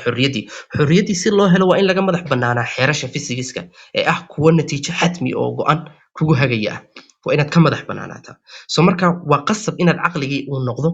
mid ka madax bannaan xeerasha physics-ka si uu xeerasha physics-ka uga madax bannaanaadana waa maxay waa inuu ka baxaa maaddo ahaan way maadadu kama madax bannaanaan karto xeerasha physics-ka so waa inuu ka madax bannaan si uu uga madax bannaanaado waa inuu ka baxaa maaddo ahaansho ahaan waa inuuna noqon material waa inuuna maadi dib u noqon so marka fiiri ilxaadka lababa lama caddayn karo ilxaadka ama atheismka naturalistic-ga ah ee materialka ah ee maadiga ah lama caddayn karo ilaa isagoo la beeniyo mooyaane yacni qofka mulxidkii ilxaadnimadiisa ma caddayn karo ilaa uu qiro jiritaanka ilaahay waa mustaxiil inaa uu caddeeyo waan kusii dheera waan sii fasiri doonaa insha allah ta kale iyaduna muhiim ah haddii ilaahayna lama inkiri karo oo yacni falsafad ilxaad ahaan oo sugan lama iman kartidood ilaahay ku inkirayso ilaa adigoo horta qira inuu ilaahay jiro mooyaane labadaba waan idiin caddayn doonaa insha allah way hantagna marka maskaxdu waa mid oo maadada in ay tahay inaa uu ka baxo si uu dabcan xorriyad uu u helo maadaamay qasban tahayba dee oo xeerasha physicsku ay hagayaan maadadii therefore maskaxda maadaamay iyadu tahay mid material oo laysla yaqaano loona jajabin karo elementiska iyo atamyada maadiga ah ayna ahayn mid ka bixi karta xayndaabka physics-ka oo ku shaqaysa dee maskaxdii ma ahayn mindka so marka maskaxdii ma ahayn mindka so waxaad odhan kartaa laakiin dadka qaar maskaxda markay dhaawac ka gaadho waa waashaan ama dhib ayaa ku dhacda yes waa dhici karta so maskaxda qofka waxa weeyaan haddii ay dhaawac gaadho yacni qofkii waa waalan karaa oo caqligii waa ka tegi karaa laakiin taasi kama dhigna inuu caqligu uu maskaxda yahay caqligu isaga ayaa adeegsada maskaxda oo way kala madax bannaan yihiin so waxaan iminku leeyahay ma ahin oo dood iyo falsafad ahaan aan ku sugayo laakiin empirical science-ka ah xataa way ku caddahay so doctor ka mid a dhakhaatiirta neurosurgeonska ayaa nobel prize wuxuu ku qaatay experiment uu sameeyey oo ah ina uu tijaabiyo maskaxda iyo caqligu siday u kala baxsan yihiin marka wuxuu sameeyey bukaanadiisii neurosurgery buu u sameynayay oo qaliin wuxuu ka idhi waxaad samaysataa go'aan qaad inaad gacantaada marka isagu wuxuu sameeyey electrodes ama waxyaabaha yara danabaysan ee charge garaysan ayaa uu maskaxda qaybaha u qaabilsan tusaalaan inuu gacantiisa uu dhaqaajiyo ah ayaa uu qabtay oo gacantii ayaa uu soo laabay isagoo isticmaalaya electrodeskanu maskaxdii ku taabsiyey so maskaxdii buu ku muday oo uu daaray uu danabeeyey oo waa uu daaray markii uu daaray qofkii bukaankii gacantii buu soo laabay wuxuu ka yidhi haddaba waxaad samaysaa go'aan ku qaad inaad gacantaada xorayso sideedii kusoo celiso waa kari waayey bukaankii labo ayuu halkaa kala soo baxay natiijo ah oo ah inay mindka ay kala madax bannaan yihiin maskaxdii waa kan isagu kantaroolaya ee danabaynaya charge garaynaya mindkiina waa maxay waa go'aankan uu isagu maskaxda ka dhaliyey ka kullidka ah ee uu bukaankii ku amrayo ee uu bukaankii la kadeedan yahay inaa uu fuliyo so bukaankuna go'aan ayaa uu ku gaadhay maskaxdiisii iyo waxaan ujeedaa caqligiisaan idhaahdo maskaxdiina ninkan ayaa daaray isagoo isticmaalay electrodes oo qaabkii u shaqaynaysay ayaa unbuu physics ahaan u fudaydiyo gacantiisii manually gacantiisiibuu ku shaqaysiiyey shaqadii ay qabanaysay ayaa uu fuliyey shaqadii shaqo kullida ayaa uu ku amrayaa inuu caqligii fuliyo so marka way kala madax bannaan yihiin maskaxdii iyo caqliga haddii kale isku go'aan bay noqon lahaayeen oo de maxaad ka sheekeynaysaa buu odhan lahaa laakiin waxa weeyaan way kala madax bannaan yihiin oo mindkiina wuxuu isku dayayaa go'aankii ka duwan oo wax kan gacantii inuu toosiyo ku dadaalaya maskaxdiina waa tan la daaray ee shaqadeedii ay fulinaysay ah inay gacantii soo laabto so natiijo ahaan buu kusoo gaadhay Nobel Prize-na waa ku qaatay marka haddii aan dabcan isku soo yar koobo hadalkaygan intan waxaan kusoo koobi lahaa yani si shay xaqiiqadiisa looga sal gaadho oo aqoon natiijo ah oo run ah oo wax ku oola marnaba loo gaadho de waxaa daruuri ah inay jirto xorriyad lagu kala saaro horta run iyo been in la kala dooran karo oo xorriyadaas ay timaado si ay u timaadana waa inuu caqligu noqdaa mid isagu ka madax bannaanba xeerasha physics-ka maadaama xeerasha physics-ku ay yihiin kuwa kugu hagayaan natiijo go'an oo ka baxsan ikhtiyaar iyo kala doorasho sidaan tusaalaha idinku siiyey sodium iyo chlorine ta saddexaad iyadna yani aan iyadna ku daray waxa weeyaan maadaama dabcan ay maadadu tahay iyaduna mid aan ka bixi karin xeerasha physics-ka dee caqligu markaa ma noqon karo maado oo haddii kale dee wax run ah iyo wax run laawe iyo fikirkayga sax iyo fikirkayga qaldana meesha inay timaadaba ma ahin maadaamoon maadanahay maadaduna ay xeerasha physics-ku ay ku hagayaan dee meel natiijo go'an so adigana ilxaad bay kugu hanooniyeen anigana waxay ugu hanooniyeen islaam waxaanu ku maranaa ma jirto waayo reasoninba maynu samayne react unbaynu samaynin oo labadeenuba falcelin unbaan samaynay sidaa sodiumtiyo colorinta isla falgaleen ay milix usoo saareen unbaan de inaguna anna yani xeerasha physics-ka markaan la falgalay ay islaam ay i gaadhsiiyeen adigana sax so meel lagu reason gareeyo oo aynu ku niqaashnaba maad furin so fikirka ilxaadka albaabkaaba uu soo xidhaya si aad ilxaad iigu qancin karto waa inaad horta ka tagtaaba ilxaadka marka waxaan sidoo kale baraarujinayaa walaalaha waxyaabahan badan yani qaar aan eega idin sheegay oo kale way idin yar confuse garayn karaa laakiin ummadda uma baahnidiin ilaahay garashadiisu waa fidri ah waana mid lagu dhasho dadka badankoogu hadalladan aan leeyahay yani ama qayb sayniseed ha noqoto ama qayb iska doodeed iyo falsafadeed ha iska noqnoqoto uma baahna dadka caamada iyo dadka badankoogu uma baahna oo waxa weeyaan ghina can hada yani ilaahay garashadiisu waa mid lagu dhasho laakiin haddana dad waxaa jirta maskaxdoodu bugto oo u baahan in wax badan la fahansiiyo fitradii ay ka qaloocsantay marka hala yar dulqaato insha allah marka haddii aan isku soo yar koobo qaabdoodeedka marka la dhigayo deductive argumentiga ama argumentiska natiijada ah premises leh iyo natiijo leh waa qaabka ugu xoog weyn oo haddii ay muqadimaadkaagu sax noqdaan natiijadaada 100% sax noqonayso marka 2 plus 2 equal 4 so mar haddii ay meesha ay yaalaan muqadime ahaan 2 iyo 2 oo laysku geeyey de waa qasab inay natiijadu 4 noqoto so waxaan markaa ka dhigi oon u dhigi lahaa qaab deductive ah qofka oo yani dood ahaan u eegaya ee raba inuu u examine gareeyo premiseskan so waxaan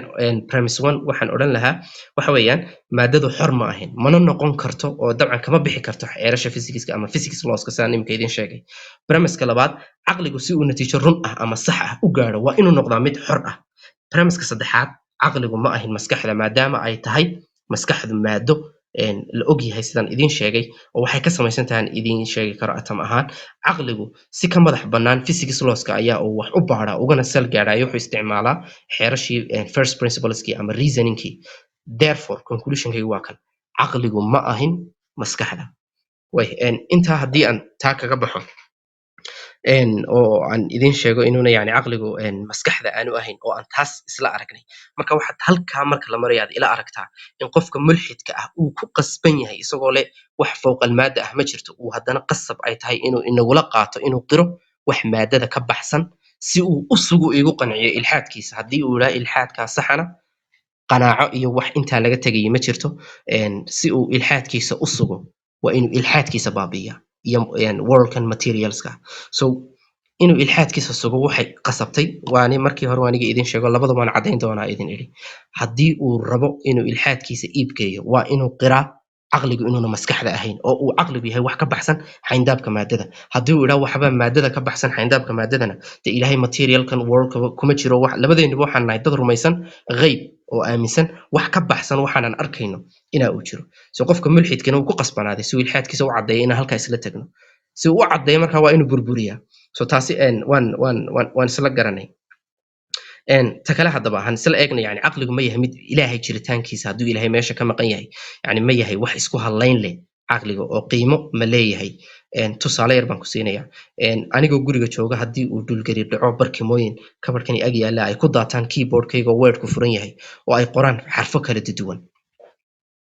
Han ka yar horreysiyey yani arday baan ahay jaamacadeed. So waxaa ila soo hadlay professorkii jaamacadda wuxuu iga yidhi berri oo jimcaha imtixaan baad galaysaa kaalay. So hadalkaasi qofkaasi markuu ka imiday waa qof dabcan garanaya waxa uu qoray ujeedo ka lahaa oo ahaa inuu ogeysiiyo inaan imtixaanka soo xaadiro berri. Marka waana dee qofka professorka ee caaqilka ah, nin waalan oo iska hadlay ma ahin. Marka hadalkiisaasi markaan arko waa hadal la fahmi karayo qoran. Maxaan anigu samaynayaa? Waan diyaar garoobayaa caawa dhan, imtixaankii baan u diyaar garoobayaa. Waxaan isku hadlaynayaa inaan berri imtixaan gali doono. Waan soo jeedayaa marka anigoo u diyaar garoobaya. Hadhowna dee waxa weeyaan dee waan ogahayo imtixaanka haddii aan galoon dee baasana waa good natiijo fiican oo wax mustaqbalkayga ka qayb qaatay. Haddii kaloon dee waayana waa khasaare. Marka khasaaraha si aan iska ilaaliyo waxaan isku hadlaynayaa hadalkiisa oon isku hadlaynayna waxay igu dhalinaysaa inaan dadaalo si aan wax badan u baaro oo aan ugu talagalo imtixaankii. Kasoo qaad haddii ay barkimooyin iskaga soo dhexdheceen keyboardka wordkii ay iskaga qorantay berri imtixaan baad leedahay kelmado badan oo meesha iska dhex qorna. Waa hadal la fahmi karayo, laakiin ma iga suurtooda inaan caawa dhan soo jeedoon imtixaan diyaariyo? May. Waayo meeshay ka timid waa maxay? Waa waxyaabaha naturalka iskaga dhacay dabiiciyaadka, dhulgariir iyo waxyaabo iska dhacay ayaa kalifay inay barkimooyinka ku dul dhacaan keyboardkiina oo markaa qoro xarfahan. Marka xarafkan iyo hadalkan hadal la fahmi karaya ha ahaadee, laakiin isku hadlayn muuqata ma yeelanayo. Oo dee waxaan iskugu hadlayaaba ma jirto, no reason. Waayo meel caqli leh kama iman. Waxa uu qorayso garaad u male barkimadan markay ku dul dhacday. Wax qor kama ahayn oo ujeedo kama ahayn oo gaarsiin ma lahayn. Aniga inaan soo jeedoon isku khasaariya, khasaaro waxaan hayn oo kala kulmaya ma jirto. Dee waa imtixaan real oo igu sugaya adduunyadii berri ma jiro. So waa sidaasi lamid ah. Marka inaad tiraahdo caqligu wuxuu ka dhashaa isbedbedelka iyo iskadgadiska cimiloid iyo natural selectionka iyo evolutionku ka imiday aan lahayn ee indhala. Haddii aad tiraahdo duufaanada iyo fulkaanooyinka iyo radiationka kala duwan ayuu caqligan kugula doodii ka imiday, caqligu isku hadlayn ma yeelanayo. Sida barkimadaas meesha iskaga dhacday ay u tahay wax coincidence oo wax kasoo qaad lahayn oo iska dhacay ay u tahay unbuu noqonayaa. Marka isku daalin maayo. Saa darteed buu noqonayaa haddii la idhaahdo caqligu ilaahay ma jiro, ilaahay ma uusan samayn, dee mid lagu xisaabtamo ma noqonayo. Waayo meesha caqliga kugu deeqdaba caqli ma leh, dabeecadda iyo roobku caqli ma leh. maxay marka faaqidu shay ilaa yucdi wax aanu haysan ma ku siin karaa? May. So marka Darwin laftigiisu arrintaa waa dhadhansaday. Kadib Darwinis doubt baa loo bixiyey. Marka wuxuu yidhi haddii iminka aan sidan aan u evolve garoobay garaadkayga uu sidan noqday, kadib marka uu isbeddel dambe igu dhaco, sideen isugu hadlayaa buu yidhi yani qanaacatu caqli, sideen iskugu hadlayn karaa? Yacni marka dadkaas buu ilxaadku ku saldhigtay iyagiiba caqligooga ka shakisan ee isku abuuray falsafad baabiinaysa wax kastoo caqligoogu asaas uu dabcan ku ahaa. Isla hadalkan hadal la mida waxa idhi marka waataan kuu sheegaye waa hadalkaygii labadeen caddaynayay. Ilxaad iyo atheisnimo ma caddayn kartid adigoon ilaahay jiritaankiisa sugin. garaad aad tiri meel bannaan buu ka imiday, isku hadlayn aan natiijada kaga qanacno wax qaabkaa ku imiday, natiijada aan ku gaadhnay ah inuu ilxaadku sax yahay ama islaamku sax yahay, ma isku hadlayn ayay yeelanaysaa. Waayo isagii baad arkaysaaba siduu ku imidayo dabeecad iyo roob iyo iskadgadisa sida barkimooyinkaa kusoo duldhacay keyboardkayga ayuu garaadkaaga dhanba uu ku imiday iska dhacdo. Marka isku hadlayn ma yeelanayso. Saa darteed ilxaadkaaga dhanba waa ka kaco isku hadlayn ma yeelanayo. ilaa aad ilaahay tiraahdo wuu jiraa mooyaane haddaad tiraa ilaahay wuu jiraana wabad ka tagtay muqadimaadkaaga iyo waxaan ku doodnaaba ma jirto isku meel baan joognaa isla hadalkaa hadal la mid a ayaa waxaa idhi ninkii ingiriiska ahaa oo waxaan ujeedaa C.S. Lewis ninkii la odhan jiray marka wuxuu yidhi inaad tiraahdood qaabkan ilxaadka aad u fasirto maadada ah aad u fasirto caqligu waxay ka dhigan tahay buu yidhi adigoo koob shaaxa intood daadiso dhulka ku rogto ama keldi shaaxa rajaynaya qaabka ay dhibcihiisu u daataan iyo dhinaca uu u dareero idhaahda bes haddaba maadaama daadiyo dhinaca koonfurta u dareereen dee koonfurta iga xigtaa landhanaha raaco biyahan dhinacay u raaceen so sida ay taasi tahay mid maanli'iya iyo garaadli'i isku hadlayntaasi ayuu qofka mulxidkii ay u eg tahay inuu caqligiisa in isku hadleeyaana ay tahay oo ina uga duwanayn nin intuu qaaday isagoo jooga Soomaaliya biyo saa u daadiyey oo idhi dhinacay u daataan waa maabkii London iyo dhinacay London iga xigtay so waa sidaas weeyaan saa darteed baad markaa u aragtaa haddaba mulxidiintu inay yihiin kuwa caqliga duulaanka ku ee la dagaalama hadallada ah caqliga laguma baari karo kownkan ee yaan la isku halaynin yacni si looga warkeeno universe iyo xaqiiqadiisa waxa idhi nin mulxid ah oo Lawrence Krauss la yidhaahdo oo atheist ah caqliga sababtuu la dagaalamay dabcan waad garan kartaa waayo caqligu waa kullid hadalka ah ee ah sida keliya ee wax lagu ogaan karaa waa cilmiga tijaabada ee empirical science-ka ah oo ah hadal isagu dabcan isburinaya oo self defeating ah hadalkaasi cidda aad ka maqlaysay ka cararaysa cilmi tijaabo ah ku cararaysa caqli ka cararaysa cilmiga tijaabadiina aslan wuxuu ku salaysan yahay xeer ka mid ah xeerasha caqliga oo ah causality oo ah sababiyada ayuu ku salaysan yahayba marka hadalladaasi iyo hadalka ah wax xaqiiq ah oo si hubal ah loo ogaan karaa ma jiro waxa hadalladaa isburinaya ay ka soo baxaan waa dad atheist sheeganaya oo iyagiiba caqliga ka cararaya marka waxa weeyaan waxaan igala lahada waa idinku yar dheereeyey waxaan anigoo dadejinaya aan geli lahaa marka caqliga siduu wax u baadhay caqligu reasoning buu sameeyaa waa inaga sheegnay maadaduna react bay samaysaa iyo falcelin unbay samaysaa ikhtiyaar iyo wax sababayn ma yeelato caqligu marka sida uu wax ku baadhay waxa weeyaan waxa uu leeyahay mabaadi'ul awwaliya ama badiihiyaadka ama first principleska waxyaabaha loo yaqaano kuwaasiba uu caqligu wax ku baadhaa kuwaasina maxay waa kuwo lagu dhasho waa inagii darsigii fidrada aynu kusoo cadaynay inay yihiin kuwo lagu dhasho ee wax environmentiga laga kasbada ayna ahayn waa kuwo objective oo ummaddu ay u siman tahay oo ka Chinese-kiina uu ku dhasho ka Soomaaligiina uu ku dhasho ka Carabkiina uu ku dhashay waa kuwaad independent u tahay oo u madax bannaan tahay eega ninka la yidhaahdo Stephen Hawking waa nin physics ah oo qaybta theoretical physics-ka ah de physics-ka waxyaabo badan waa iga yaqaanaa laakiin waa maxay waxa uu iga yaqaanaa maxay waa furuucdaasi muxuu ku saleeyay waxa uu ku saleeyay oo uu ku baaray empirical science-ka oo isaguna asliyanba kusii dul dhishan xeerashan caqliga ah ee ah weliba sababiyada so isaga oo halkaasi farciyada physics-ka igaga aqoon badan maanta waxaan ka leeyahay waad qaldan tahay oo ilaahay buu jiraa waxa aan kula doodayo ninkaasi ay dadka qaar leeyihiin waa waxa ugu jiiniyeysanna waa maxay waa xeerashayda maskaxda ee aan u madax bannaanahay yacni kuma taqliid iyo ku dayasho wax yacni haddii uu tusaalaan ay hooyadaa ay diin rumaysan tahay wax aad iyagana ku raacayso ma ahayn laakiin waxay saamaxayaan inaad adigu u madax bannaanaan karto aabbaha iyo familiga iyo asalkiinnii oo wada muslimiin ahaa ayaad adigu reasoning-kaaga iyo sababaynta aad samaynayso aad ku gaari kartaa natiijada ah inaad noqoto mulxid amaba inaad noqoto maxaan ku dhaha Christian ama yacni aad kaga duwanaan kartaa marka independency ayay iyagu leeyihiin waa axiom weeyaanoo waa kuwo la assume garay kuwo la caddeeyo maahan iyo cadday xeerashaasi inay jiraan dee ma caddayn karo seen ku caddayn karaa de yacni maba caddayn karaba haddii aan isku dayo inaan caddeeyo waa inaan iyaga isticmaalaa shay aad doonaysa inaad caddaysood isaga isticmaalaysa inaad isku caddaysana waa iska circular fallacy waa muqaalada yacni waad isku meeraysanaysaa so inaad caddaysaad rabtaa isagii baad adeegsanaysaa si aad u caddayso so iyaga lama caddayn karo waa kuwo la assume gareeyo yacni waa kuwo muqadamaad laga tego weeyaan oo laga bilaabo sheeko kastaba wax lagu dhiso so iyaga ma caddayn kartid mana dafiri kartid oo haddii aad dafirto maxaad ku dafirtay si aad u dafirto waa inaad iyagii sugtaa iyagii maxaa ka mid inaad laba shay kala saari karto waa inaad tusi doonaa so waa self evident oo iyagu dabcan waa kuwo muuqda. Marka xeerashaasi xeerar badan ba isku jira. Waxaa kamid ah xeerka ismadiidada ama law of non contradiction, xeerka sababiyada kamid ah, sababeynta ah. Waxaa kamid ah xeerka yani self identity, law of identity ga kamid ah, yani in shayga guud ahaantiisa uu weyn yahay oo ka weyn yahay marka la kala qaybiyo qaybtiisa yar uu ka weyn yahay. Yani laba tufaax haddii aad kala jabisood aad u yaryarayso tufaaxa weyn, dee tufaaxan jabka ah inuu ka yar yahay kan weyn, waa fahmaysaa, waa badiihi. marka macluumaadka ayaa ay shaandheeyaan, waxayna saamaxaan inaad yani inaad wax aad ku go'aan gaari kartood wax sababeyn karto. Empirical science-ka iyo aqoontan cilmiga sayniseedna iyaga ayaa ay ku salaysan yihiin dabcan, lamana dafiri karo oo aniga idiin sheegay. Marka sayniska dhanna dabcan iyaga unbaa uu ku salaysan yahay, oo xeerka oo sababiyada ayaa uu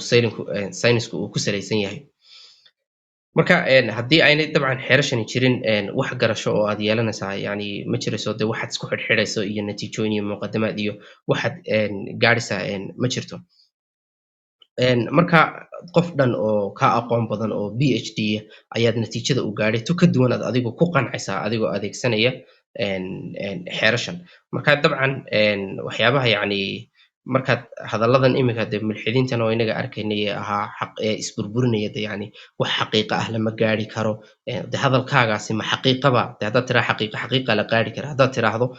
waxa weeyaan maahina, dee sabab aan kugu qaadanaa ma jirto, adigiiba xaqiiqa kuma hadlaysid. So hadallada isburburinaya dabcan waa waxyaabihii ka keenay inuu Albert Einstein uu idhaahdo man of science is a poor philosopher. dadka oo saynis yahanadii waxa weeyaan waa iska poor philosophers weeyaan. so hadallo dad saynis yahano sheeganaya oo atheist ah ayaa ay ka imaadeen. John Lennox oo kale waxa uu leeyahay nonsense is still a nonsense. yani even hadday idhahdaan dadka ugu maskaxda badan le markay idhahdaan wixii maangal darre iyo waa iska waxyaabaha iska liita un. marka dadkaas oo ugu cabqarisan ummadda ay ammaanto oo furuuc iyo meelo badan kaaga xariifsan ayaad ku khilaafi kartaa adigoo adeegsanaya xeerashan yani dabcan caqliga ah. waxaan marka ilaahay iyo caqliga sidee baan yani ugu gaari karnaa? marka waa inaga soo sheegnay inuu caqligu uu yahay yani mid xor ah oo maskaxdeenu ayna ahayn iyadoo caqliga maadaama aynu xor ahayn. sidoo kale ay tahay in daruurid yani inuu caqligu xor noqdo si xaqiiqo loo gaadho.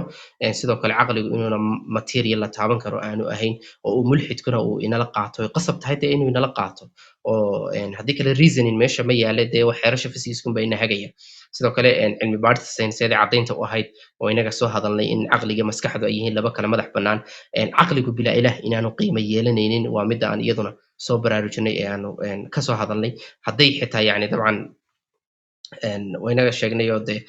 haddii yani kugu deeqo caqligaaga dhulgariir iyo iskadgadiska cilmiyeed oo aad kasoo qaadid yani markaa de caqli kalsooni mudan in la siiyo oo de natiijadiisa lagu qanco kama imanayo. iyadana waa inaga soo sheegnay dafiraada xeerasha caqliga inayna suuragal ahayn. marka ilaahay alxamdulilah naxariistiisa iyadana waxaa kamid ah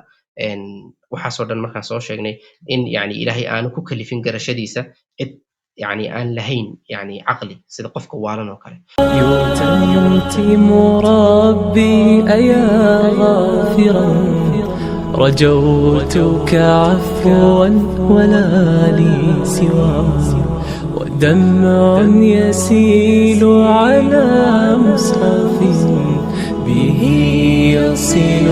الله صوخ من أتى فتلك سجايا لقلب سليم